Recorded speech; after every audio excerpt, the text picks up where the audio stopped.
वही बड़ी जानकारी हम आपको बता रहे हैं, ग्वालियर हाई कोर्ट के परिसर के अंदर बाबा साहब की प्रतिमा लगाने को लेकर मामला काफी ज्यादा बढ़ता हुआ नजर आ रहा है और लगातार यहाँ पर जो बाबा साहब की प्रतिमा का विरोध कर रहे हैं उन अधिवक्ताओं के यहाँ पर विवादित बयान है वो सामने आते हुए नजर आ रहे थे। लगातार पहले भी यहाँ पर जो सीनियर अधिवक्ता है और बार काउंसिल के पूर्व अध्यक्ष भी रह चुके अनिल मिश्रा, उनका बयान सामने आया था कि बाबा साहब की प्रतिमा वहां पर रहेगी ही नहीं अगर उनको लगा दी गई है। साथ ही वो ये भी कहते हुए नजर आते हैं कि क्या प्राइवेट प्रॉपर्टी है जो इस तरीके से वहां पर मूर्ति लगाएंगे। अब उनका बयान सामने आया कि बाबा साहब डॉक्टर भीमराव अंबेडकर जी संविधान निर्माता है ही नहीं, उनको संविधान निर्माता न कहे बल्कि संविधान निर्माता BN राव थे। साथ ही आपको बताने की कोशिश की तो वो ये भी कहते हुए नजर आते हैं कि मैं वचन देता हूं कि बाबा साहब की अब यहाँ पर आगे आने वाले समय के अंदर बाबा साहब डॉक्टर भीमराव अंबेडकर जी को संविधान निर्माता नहीं कहा जाएगा। इसी को लेकर यहाँ प्रकाश अंबेडकर जो बाबा साहब के पदपुत्र है उनका बड़ा बयान सामने आया है। उन्होंने यहाँ पर करारा जवाब अनिल मिश्रा को दिया है जो एडवोकेट है यहाँ पर ग्वालियर के अंदर। उन्होंने साफ तरीके से कहा कि अरे गधे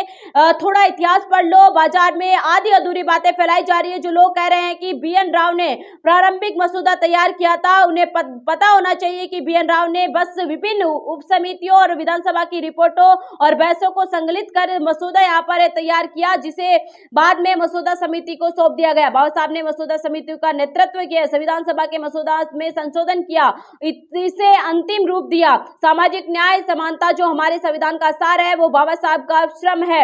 अगर किसी गधे को कोई भी संदेह है तो वह संविधान सभा के वाद विवाद अच्छे से पढ़ ले।